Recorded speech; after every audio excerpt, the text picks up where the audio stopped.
Welcome to the Dynasty Pulse once again.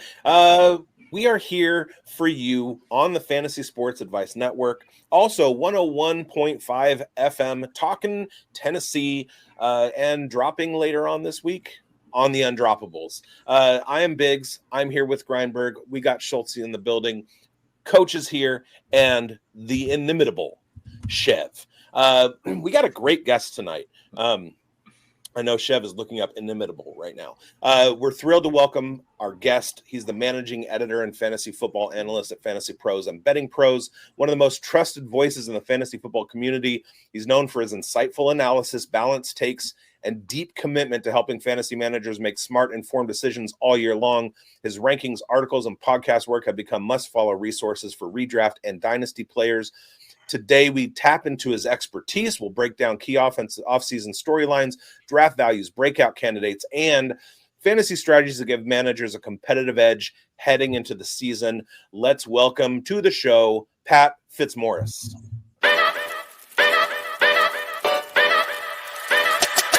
Yo!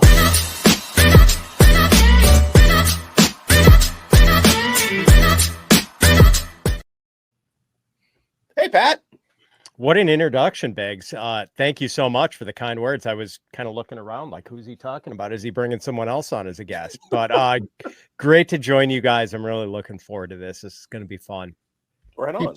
Thanks for coming in today. And everybody knows what you're up to these days, but tell us, everybody, what's really going on in your life and what you're working on with FantasyPros at the moment. Yeah, well, life, geez, busy. We're about to graduate our youngest from high school this month. But as far as the work stuff, which is what people care about, we're putting some finishing touches on our dynasty draft kits. And I've been working on positional overviews, just sort of a philosophical approach to startups and managing each position in general. And I just did my first set of week one rankings today. Whoa. With the release of the schedule yesterday. Yeah, I know we draw on analysts from across the industry with our ECR, our expert consensus rankings, but we know people aren't going to be doing week one rankings for quite a while in most cases. So the staff guys had to jam those out. Just we know people are going to be curious and start looking at those right away. So we wanted to get those out. Lord knows there are going to be a lot of changes between now and early September, but got something down, something to work with. Good. That's awesome. Well, we're going to get into our first segment here where we always probe our expert. And now we're going to be turning our attentions to the route runners and the roster builders, the wide receiver position, the cornerstone of our dynasty builds, from the breakout candidates to the sophomore surges to veteran values. We're going to target trends, dynasty outlooks, and we'll cover it all in this section where we're going to be probing our expert, Pat. So Schultze, run that video, buddy.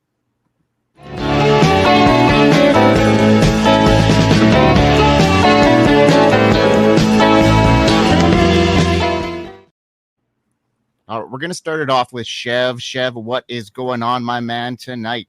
Oh, man, any day on this side of the dirt's a good one, brother. Believer.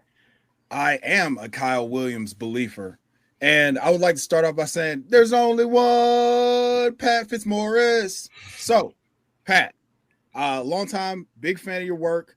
I want to know, how much. So when we're talking about the wide receiver position, there's so many advanced metrics that you can look up. You have so many stats and correlations and all that. With key advanced analytics like first downs per route run and yards per route run, you can get paralysis by analysis with some people instead of just kind of saying, hey, he got that dog in him. So what's one guy that you watched and then said, man, this guy's really good, and then the analytics didn't necessarily align with it, that you kind of planted your flag on, that people were like, well, his average yards per route run were no good, and he's not a good guy. So I want to know what that is for you. I don't have a whole lot other than to tell you, love your work, and I'll hang up and listen. Oh, thanks, Chev. I do have a guy in mind for this, and I'll be anxious to hear what you and the rest of the guys think of him, since things could still go any number of ways for this guy. It's Keon Coleman. And Keon's yards per route run in college were not very exciting. I mean, hell, he didn't even have an 800-yard receiving season in college, but Keon Coleman's contested catch ability was pretty extraordinary. I'm a Big Ten guy, so I noticed him when he was at Michigan State in 2022. Then he transferred to Florida State for his junior year and definitely stood out there because he had 11 touchdowns and because the Noles were in the NCAA playoff hunt until Jordan Travis got hurt. And the more I watched Keon at Florida State, the more I kind of talked myself into him being good enough as a route runner, thinking that the contested catch skills would kind of carry the day for him in the NFL, that maybe he'd be one of those guys like, I don't know, Des Bryant, Mike Evans, George Pickens, the guys who were never really good separators, but dominated at the catch point. So I don't know, in year one with the Bills, not a lot of target volume for Keon, but 19.2 yards per catch, 9.8 yards per target, kind of a big play guy. What do you guys think of Keon Coleman? Sounds like Dante Thornton to me. No, Don't you dare. Don't you dare. Love that Keon Coleman is being rejuvenized.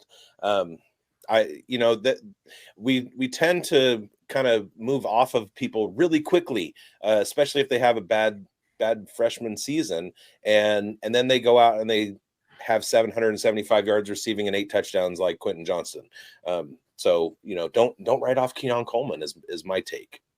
Yeah, I mean, the Bills made an interesting move last year, moving out of the first round, knowing that they needed to save some draft capital to secure some of their defensive pieces last year. And, they obviously saw some talent in Keon Coleman.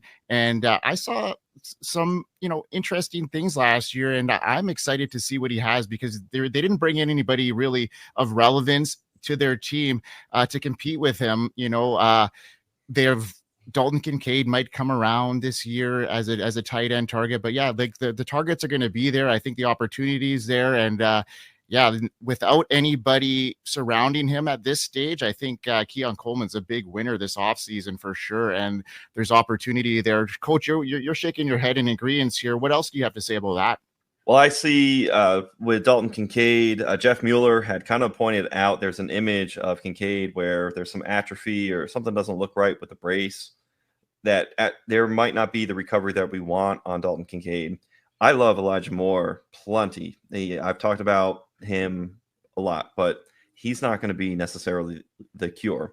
Could he get a little bit of bounce back? Sure. And then, of course, we have here. Oh, man, I thought that was my dog. I'm like, oh, hey, got that dog in you, right?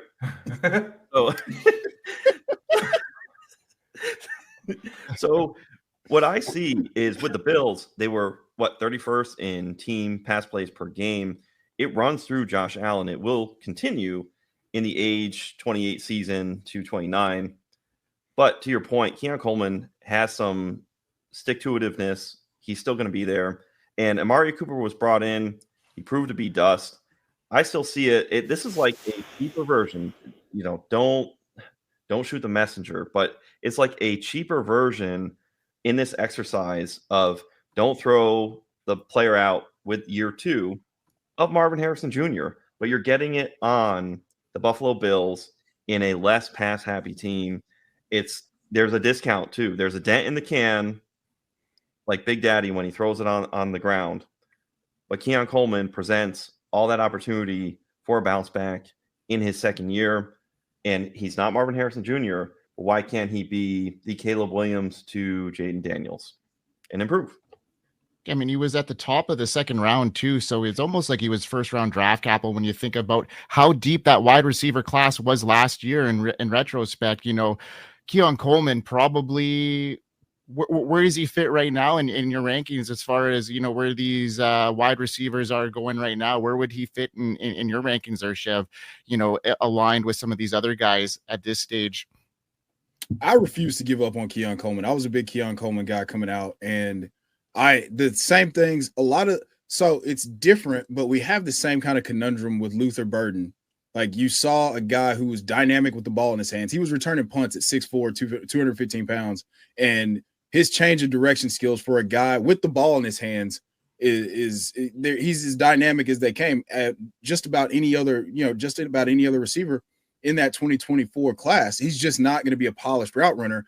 But what he gives you is the fact that he's incredible at the catch point, as Pat alluded to. So he's being pretty much left for dead in a bunch of startups. He's going around like the 12th or 13th round. And that's, people were fading him for the things that Pat had alluded to earlier. So I'm going to buy because it's cheap enough to where if it doesn't hit, it's not going to kill you. And he went for a 4th and a 3rd in a trade on Dynasty Data the other day. So if the price is that, I'm going to be in and aggressively in 10 times out of 10, because I think that there's a bunch of the same dudes doing the Spider-Man meme in the Bills wide receiver room. And then there's Keon Coleman, who's this massive human being who showed you he can make big plays, and they don't have anybody else like that. They're gonna the slot role is always going to have incredible value with Josh Allen. We've seen that from Cole Beasley to whoever else they had to, now Khalil Shakir. And so that's going to have value no matter what. But in order for that offense to take a step forward and beat big boy teams in the playoffs, the Chiefs, they're going to need a guy who can go, hey, I got that dog in me more than you do. And I'm 6'4" with like a 37-inch vertical. And my elevator goes to another floor that yours doesn't. So yeah, I am so glad that you said that. We're off to a great start. If you want to be best friends, just let me know. I didn't know your vertical was that high, Chef.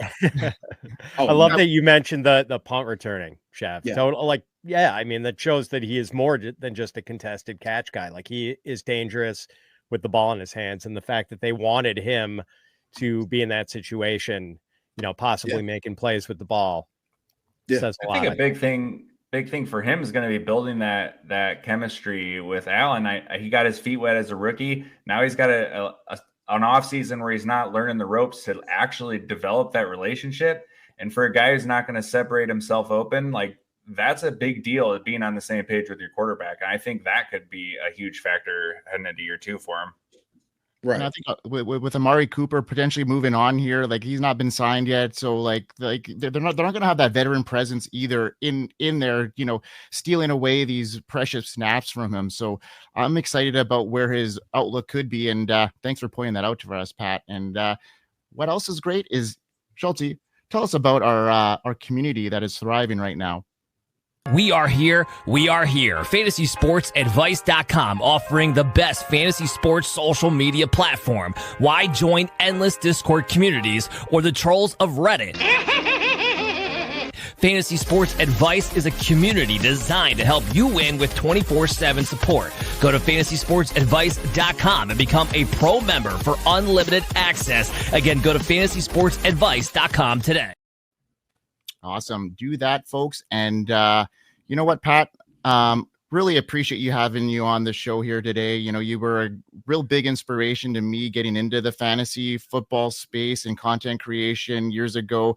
I followed you for so many years, just following your rankings and stuff like that. And, you helped me make the jump, and you didn't know that, but now you do. And really appreciate all your insight and everything through the years. I really have been a huge ambassador of you, and this is a huge bucket list item for me, having you on our show. So yeah, very kind of you to say, my friend. I appreciate that. Thank you very much. I got a question for you now. So last year, Marvin Harrison Jr. was the consensus wide receiver 1 in the rookie drafts headed into the year, but players like Malik Neighbors, Ladd McConkey, and Brian Thomas Jr., they all outperformed him with better rookie seasons. Now he's being viewed as a high-end wide receiver 2 in a lot of dynasty circles, with the Cardinals reportedly planning to showcase him as a focal point in their offense. I'm still skeptical, considering Kyler Murray's struggles, seeing downfield due to his size, and Trey McBride's contract extension. Do you think Harrison's skills will truly be maximized in that system, or is his current wide receiver 2 status more about evolving wide receiver landscape or less about his actual skill set? What's your outlook on him for the next few years in Dynasty? I'm cautiously optimistic because I thought he was so terrific at Ohio State, and just thought he was too good to fail. The prodigy. I mean, his dad's a Hall of Famer, and like, he's a bigger version of his dad, a bigger, faster version of his dad, maybe. But like, I do have some concerns about the Harrison Kyler pairing. Like, not a great sign that he was out targeted by what, like, was it 50 targets or whatever by Trey McBride last year? Maybe it wasn't that many, but I don't know. The target count in Harrison's rookie year was not what we had hoped for. And a lot of Harrison's targets were of the deep variety. Like, his average depth of target was 13.4 yards. That's not ideal. I mean, it makes it seem like Harrison is a vertical receiver, and he really wasn't that at OSU. I think he can be an all over the field receiver. And just for sake of comparison, like, Jamar Chase had an average depth of target of 8.7 yards last season. Justin Jefferson was at 10.9 yards. CeeDee Lamb was at 7.6 yards. Like, get your star receiver some easy throws and let him do his thing. Joe Burrow throws deep balls to Jamar Chase, but he also throws him little hitches, quick outs, get the ball in his hands, let him make some magic after the catch. So yeah, I'm trying to be optimistic about Harrison's year 2 outlook, but I don't know if I can confidently project a major statistical leap. I'm just not that confident in the chemistry between MHJ and Kyler. Does it concern you when you look at the fact that Trey McBride has a 75% catchable ball rate, Michael Wilson has a 66%, and then you get down to Marvin Harrison Jr., who's at 53%? Yeah, and I heard, I think it was Matt Harmon talking about this, and like how Harrison had one of the lowest rates in the league of just like open catches where he was thrown to where he was open. And like, I don't know if it was just for lack of like getting the targets when he was open, or was he having trouble separating? I can't remember how Harmon framed that. I think he was like framing it as Kyler not getting him the ball often enough.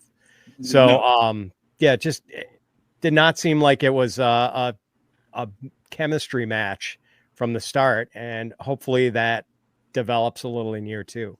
Yeah, because that was one of my biggest concerns about Marvin Harrison Jr. was the connection with Kyler Murray, and Kyler Murray seems to not be able to, even on those deep shots, he just seems like off on a lot of those targets. They're not catchable, like Biggs had mentioned. You know, he can't see maybe over his offensive line, or those defenders are getting in his way. And like you mentioned too, they got to design some better plays, more closer to the line of scrimmage, maybe in the middle of the field, that is going to allow him to make some plays, get those yak yards as well, because he's definitely no slouch in that area either. No, he's so good. Yeah. Yeah, I sit there and think, who does Marvin Harrison Jr. think he is? Keon Coleman? All right, Bates, moving on to you. Do you got a question for Pat? Yeah. So right now, this is the time of the year that we start seeing noise from the rookie mini camps. Camps are getting started. Guys are in the best shape of their lives. We look at the agility around the blocking dummy. Why is Russ Wilson wearing uniform pants and a baseball hat doing drills? There's all kinds of information that came at us over the weekend. What do you do to isolate the summer signal from the noise of, these videos of rookies who are, running through blocking pads and stuff like that? Right. The one-off videos of people making running a great route, making a great move to get open, a great catch. Right. Jackson Dart put a Hall of Fame jacket on him already. Yeah. Look at that throw. Like, how do you separate the signal from the noise? I guess I have to give a shout out to the legendary Sigmund Bloom for this one. I want to hear the drum beat.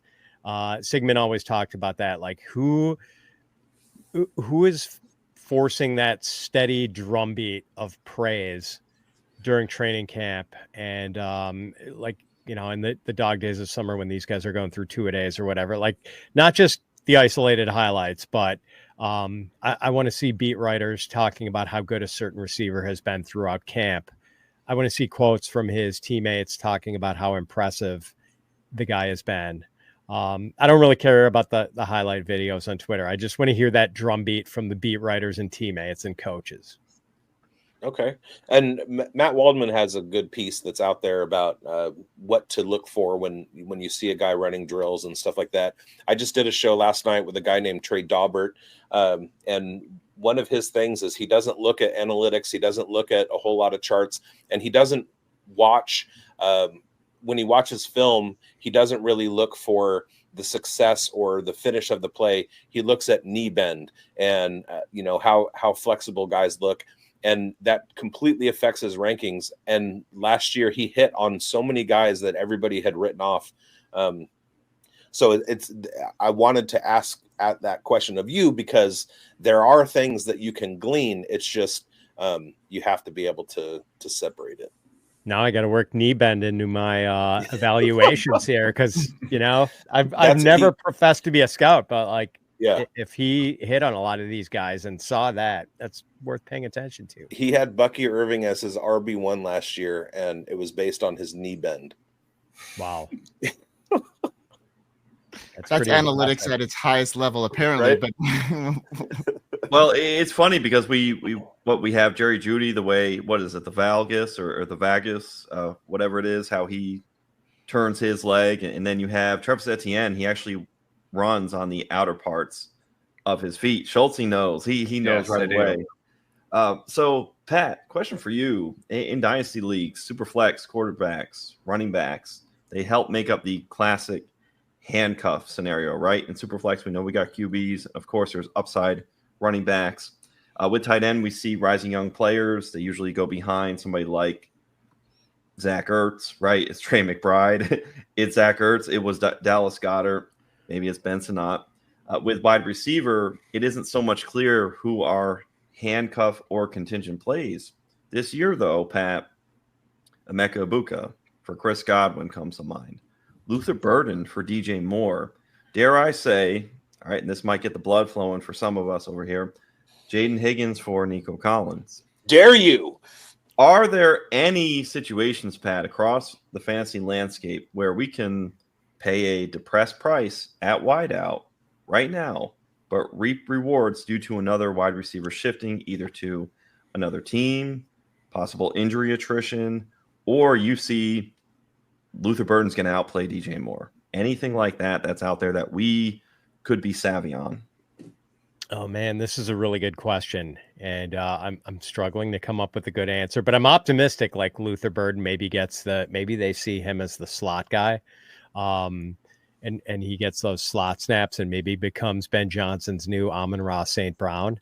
I mean, I have a bunch of friends who went to the University of Missouri, so like I've been they have indoctrinated me with Luther Burden propaganda for the last several years, and I'm hoping he pops, but I don't know if this is a good answer. But so with the Broncos, Cortland Sutton was the clear number one receiver last year, and now there's a lot of attention on Evan Ingram because he's going to play this valuable joker role in Sean Payton's offense.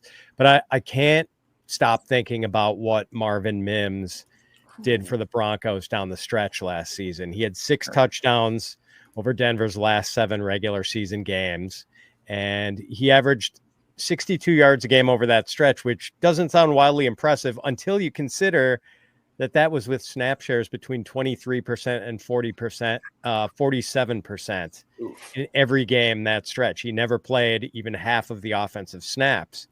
But from week 11 on, Marvin Mims was wide receiver 26 in PPR fantasy points per game without even playing half of Denver's offensive snaps. And I went and looked into this. He averaged 0.72 PPR fantasy points per snap in those 7 games. And just to put that into perspective, Jamar Chase averaged 0.38 PPR fantasy points per snap for the season. So over that stretch, Marvin Mims was basically averaging double what Jamar Chase averaged for the entire season. Obviously, I'm not trying to make the case that Marvin Mims is better than Jamar Chase, but you said Mims, I'm on record. You could definitely cut that up to make me look bad. So, so I guess I would just ask you, Pat, and then go around the room. What would we want to send for Marvin Mims? How do we think we can pry Marvin Mims off of fellow dynasty managers. Maybe it's a team that's rebuilding and it doesn't matter, or both teams are competing, but you're trying to maneuver subtly this opportunity you're trying to see before it happens. What would you offload? Pick wise, player wise? Yes, subtly is the key word, I think. Like, I'm almost trying to work him into a deal some other way rather than just coming straight out with an offer of a draft pick. Like, I don't know. I don't want to scare someone off by like coming out and opening with a 2026 third for Marvin Mims. I'd rather almost like work him into some other deal where, maybe I'm angling for someone else, like trying to bolster tight end and aiming for one of this manager's tight ends, and seeing if I can't get Marvin thrown into the deal. Because I do wonder if the people who have him on their rosters are as intrigued by him as I am. I had him actually as one of my breakouts in one of our last shows that we just recorded right before this. And for all the reasons, like you said there too, but we can't discount the draft capital that Sean Payton went and did on him, because he moved up with very little draft capital that season. And we know it takes a long time for some of these wide receivers to develop in his offense. And really those short intermediate route, passes that he was getting at the beginning wasn't in his wheelhouse. Now he's getting opened up downfield. Bo Nix is now creating that relationship. Sean Payton wasn't really throwing the ball downfield with him at the beginning because, he's a rookie and they need to assimilate him into the action. And now they were able to use Marvin Mims a little bit more creatively near the end of the season. And I just think that this is a breakout. And I really like that call there, Pat. I was really excited when you mentioned Marvin Mims. Oh, thanks. And I do feel okay that the wide receiver they added in the draft was Pat Bryant, because Pat Bryant is not explosive. I mean, he's big and physical, but he is not explosive. And good hands. So, I mean, he's complementary to Marvin Mims and not like a redundant skill set guy. Could be the incumbent of Cortland Sutton down the line, just based off of his size and his skill set and whatnot. Yeah. Looking over Dynasty Daddy real quick, we have some straight across trades for Najee Harris for Marvin Mims, Kyle Pitts for Marvin Mims. And then I found this interesting nugget. Somebody acquired Jack Besh by giving up Evan Ingram and Marvin Mims. I guarantee you the Besh side is a Raiders fan. There you have it. Is he in the room with us right now? No, that's a ridiculous trade. I would not give up Evan Ingram and Marvin Mims. Oh, I'm talking about somebody else. No. All right, Schultz. Yeah. That Besh don't kill my vibe is not an endorsement of Jack Besh in any way, shape, or form. A couple things I would say on that. One, there's always been a role in the Sean Payton offense for a big play wide receiver, like Devery Henderson, Robert Meacham back in the day. Dang it. Those guys have always had a role in that offense. And if we're assuming that Bo Nix is going to take a step forward, like that's going to have to be a role that's incorporated. Now we know, Evan Ingram got the money and he's going to be the Joker role. They drafted RJ Harvey, but Cortland Sutton only has, void years on his contract after this year. So I would assume that there's going to be a more solidified role after what Marvin Mims did. You can't take that off the field. And there's always been that role in the offense. So I absolutely love that call, Pat. Yeah, I hope you're right, Chev, like about that he's maybe earned the bigger role going forward, because like the Devery Henderson thing is interesting. And like that, it's kind of a scary comp though, because that was a tough profile to chase in fantasy. Because It was there 1 week and then you would get 3 weeks of nothing from him. And It was really hard to figure out when to start him. And that's my fear with Marvin Mims.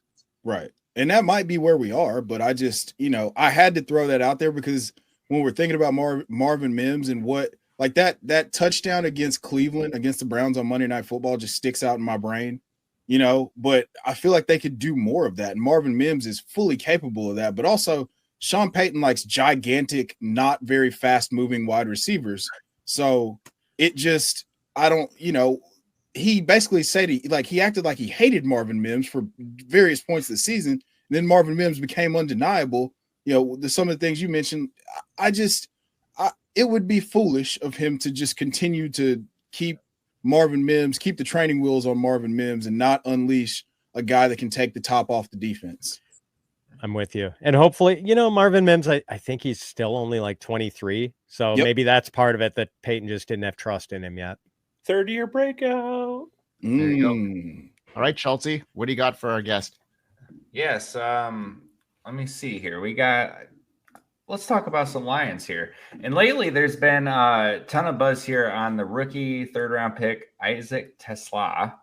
And I get he's a freak athlete. He garnered some good draft capital. Dan Campbell loves him. But I just can't fully get on board here for fantasy. We're always looking for the path to relevance, right? With rookies, and like that's part of the big evaluation. And I'm coming up blank here. At best, this guy's going to be 5th in targets on the team. Amon-Ra, Gibbs, Laporta, those dudes are not going anywhere. And I guess I could see them moving on from Jameson with this pick. But I still get the hunch that they're going to want to extend him too. This feels like a guy to me, like he's going to be a better real life addition for the Lions than he's ever going to be a fantasy player. So I wanted to hear your take on Tesla and how he's going to impact the fantasy landscape. Yeah. I feel like I'm kind of where you're at with him, Schultze. Like the athletic profile is really intriguing, but the college production profile was pretty lacking. And I'm not sure why Brad Holmes gave up so much to get him. I mean, 2 3rd-rounders next year, like that seems like a pretty steep price to pay considering the talent you see in the 3rd round. Those are day 2 picks. I do wonder if it reflects some long-term doubt about Jameson Williams, quite honestly. Just whether it's his injury history or just, like the gambling thing and whether he's got his head screwed on straight. But yeah, I mean, I do think Tesla is kind of an interesting lottery ticket, but I think the odds that he pans out for fantasy are probably pretty remote. There are a couple things to note with Tesla. Number one, when he was at Arkansas, his quarterback was Jalen Green, who's not a passer. He's basically a running back taking snaps under center. The other thing is that he's a Michigan boy, so the Lions may have had their eye on him for quite a while. And there were some draft stories that came out about them being scared that he wasn't going to be available when it came their time to pick, which is why they made the move that they did. So you at a certain point, you kind of have to like push everything that to the side and just have faith in the team and what their mindset is.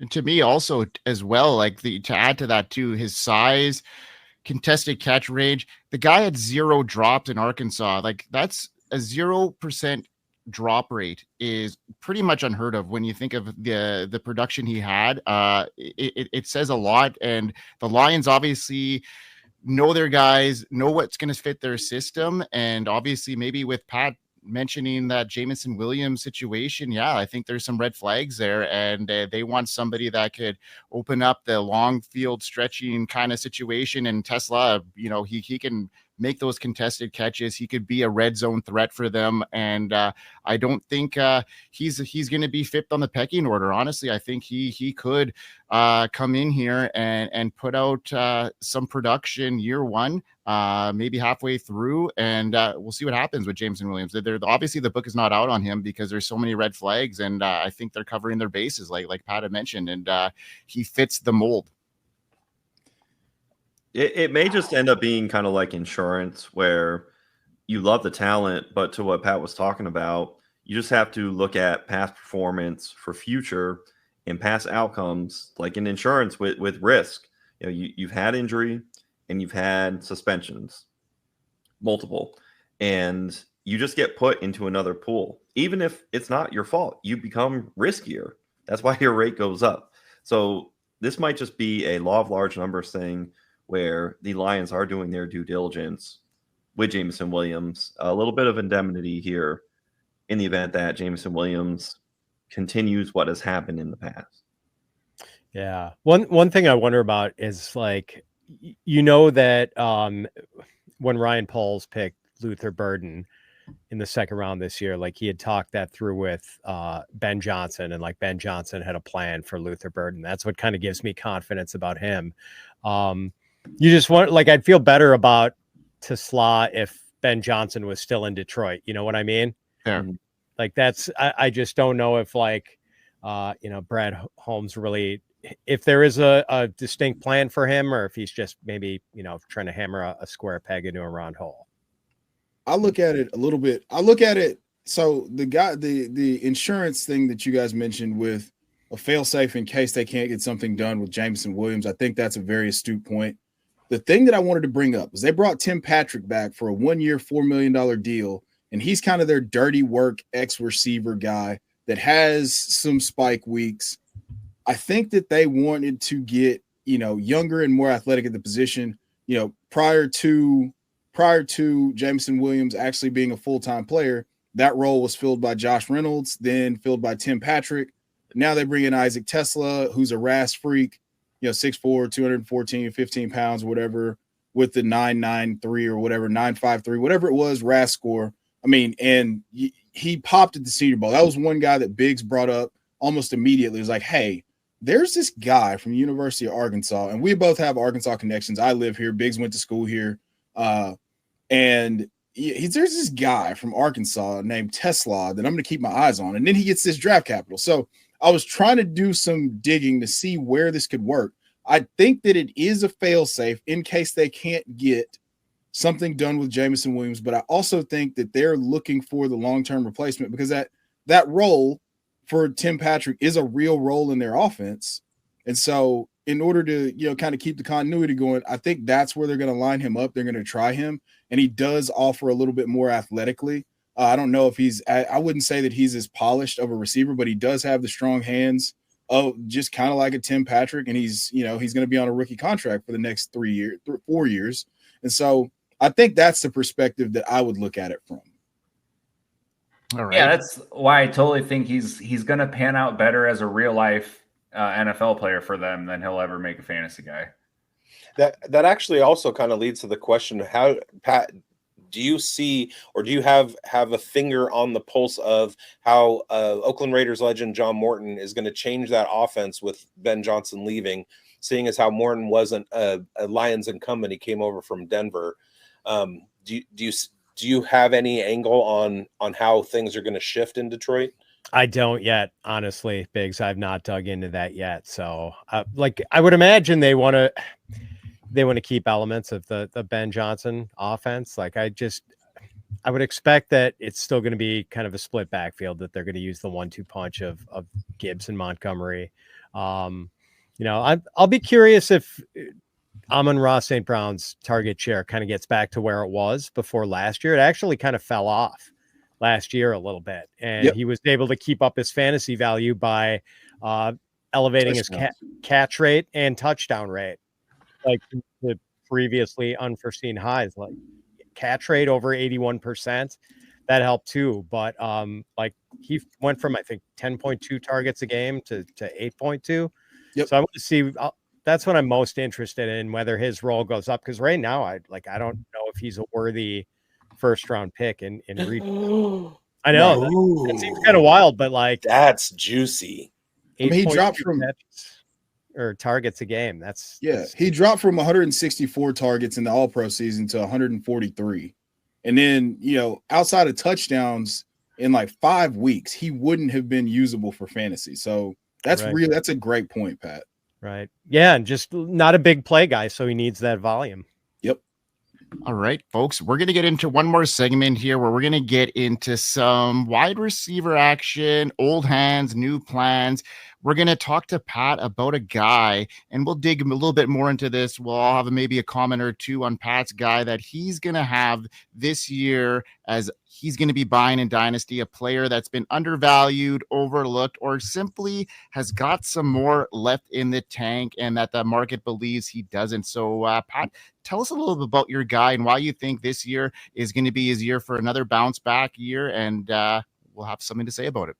Yeah, in leagues where I see myself as a contender, I kind of want to get in on Stephon Diggs. And I know he's 31 and coming off a torn ACL, but Diggs should be ready to go for the start of the season, maybe a handful of games into the season at the latest. And he is pretty much poised to be the go-to receiver for young Drake May, who was really impressive last season, even though he was working with the lousy supporting cast, including one of the worst groups of pass catchers in the league.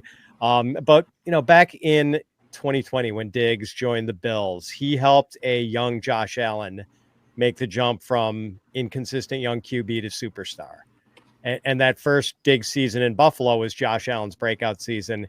Even though Diggs is a little older now, maybe he can help Drake May take a big step forward. Yeah. Drake May, my Josh Allen comp. And also the Javon Baker shade did not go unnoticed. I just want to throw that out there. Well, I was going to talk a little bit about Javon Baker, but also another guy that they brought in here, Kyle Williams, who, could have an opportunity right away. How do you think he shakes into this Patriots offense and, how it fits in with Diggs' role? Oh, man. It'll be nice to have him, for Drake May to have him as his 7-11 guy who's always open. Because, that is what Kyle Williams' calling card is. His short area quickness and his ability to get open like lickety split and, maybe help Drake May get some easy completions. It is tragic that Chev face right now is not playing out over the radio. Schultze, who's your guy? Oh, all right. We're going to talk about some Calvin Ridley here. So I love Calvin Ridley coming into this year. We've seen in the past 2 years, 2 separate teams, 2 separate offenses, very similar usage with both teams. They're using him deep. In 2023, he was wide receiver 18. Last year, wide receiver 28. Currently in Dynasty startups, we're looking at wide receiver 50-ish, like right in that ballpark. So past 2 years of production, you're already outpacing your draft ADP here, right? He topped 1,000 yards both seasons. Like I mentioned, the usage 2023, he was 8th in air yards. Last year, he was 1st in air yards. 2023, 8th in deep targets. Last year, 3rd in deep targets. 2023, he was 22nd in ADOT. Last year, he was 5th in ADOT. So, all the metrics here are lining up that they're using Calvin Ridley downfield. And especially in this Callahan offense, that's not going to stop. We know Will Levis stunk. He had a 59.2 catchable target rate to Ridley with over 1,000 unrealized air yards. The opportunities were there. Calvin Ridley still produced on top of the fact that his quarterback stunk eggs. So, we've got a real upgrade here with Cam Ward. And I think Calvin Ridley and Cam Ward are going to, they're going to make a nice connection. And going back to the last 2 season things getting used on 2 different teams, he's produced with 2 new quarterbacks in back-to-back years with Trevor Lawrence and then Will Levis last year. So the fact that he's getting another new quarterback doesn't concern me at all. Some trades I've seen, I was looking on Dynasty Daddy. Ridley got sold for Quentin Johnson and a 405 pick. I would take that all day. Yes. Though, let's see. Wrote that one down wrong, but Ridley for 304 and a 4th. What are we doing here with that one? So if you've got a guy who's going to bite on some mid-draft picks for Calvin Ridley, take that to the bank. Man. Oh. I don't. That's it. Wild. I'm not gonna. It makes me so upset that people are just punting Calvin Ridley. But we got to take what the market says and profit. And with the quarterback who's not shy about throwing it downfield at all. Right. I like the Ridley pairing with Cam Ward. Yeah, I think he's an uncut gem right now headed into this year as far as, complete upside and a guy people are, going under the radar. He's not so much under the radar now as we're steaming him up with the new quarterback pairing. And Chev, who's your guy? Who's your veteran wide receiver that you want to see come back in 2025? Well, boys. Well. We just spent 5 minutes talking about him potentially being on a new team next year. And I was honestly, I've done this thought exercise. So I determined that it wouldn't be bad for him to be on a new team because that means that he would be making about $25 to $30 million a year. So my player is Jameson Williams. So we finally saw Jameson Williams as a breakout this year. He recorded over 1,000 yards on 90 targets and then 7 touchdowns, another touchdown rushing. I think he can take another step forward in the offense. We saw John Morton talk about him being a potential breakout candidate, and that's too much for me to ignore with all the continuity surrounding them. Just a change in play caller. being the only thing that we have that changed. They still have the best offensive line. They still have Jahmyr Gibbs. Defenses are still going to have to stack the box and stop that run game with him and David Montgomery. So Jameson Williams is a guy that I find very intriguing, especially because of the fact that we saw him, the whole receiver profile with Bryce Young at Alabama. We know he can do more than he's being asked to do. So I am intrigued to see where it goes. I feel like the elevator is going up for him if he can stay away from the gas station boner pills and gambling apps. All right, Pat, do you have a comment on that? Yeah, I'd like to think that the elevator is still going up for him, and there was a reason they drafted him as highly as they did. Like, he was just electrifying at Alabama when healthy, and kind of a slow start to his career related to the recovery from injury and then the suspension, but. Yeah, I mean, last year we saw him start to I wonder if that wasn't part of the reason that Amon-Ra's target count was down, because they felt like they had to, this mandate to get GMO more involved. Like, he is an electrifying playmaker. So I like Shev's point on that one, and maybe it's it doesn't feel like a lot of people consider him a buy in Dynasty right now, right? I mean, more of a hold guy, but maybe we should be buying. Well, you're not going to be my thought process. You tell me if I'm wrong, Pat. People who have him feel like I waited so long for this to happen, and then it happened, and now I feel like it should keep happening. This is me with a lot of Jameson Williams shares, as opposed to I need to get off of this ride before I get left holding the bag. I used the falling knife analogy way wrong a bunch of times, Jeremiah. It's not. I'm not going to do it this time. Hey, you need to call your doctor if it's longer than 4 hours. Speaking of, you need a pill for that. All right, I'm going to talk about a guy. Then I haven't been able to hit him on the right season. I've been up and been down. And then every time I've been up on him, he's kind of just not hit the way I wanted him. And I'm talking about Jerry Jeudy. And after last season, I just saw a lot of good things happening for him, and he's quietly becoming an undervalued veteran in my books. He had a slow start to 2024, but he surged in the second half. He finished with 90 catches and a career high in receiving yards, and he averaged 18.5 points per game over his last 8 games. He doesn't have a whole lot of competition for targets in Cleveland. Yes, Cedric Tillman and David Njoku are there, but I don't think they're going to pose serious threats to his volume. Add the upside of Joe Flacco flinging him the ball, and I just think that Jeudy's potential in 2025 and beyond is undeniable. I'm not going to be fooled with that wide receiver 2 label. I think he's a guy that could pose wide receiver 1 upside like he has done in the past. It's just he's been disguising it, and after some challengers come forth, I think that Flacco's there. Judy's primed to outshine his value in 2025, and I think he's ready to go and blow up again with Flacco there. Anybody? Well, Pat, what do you think?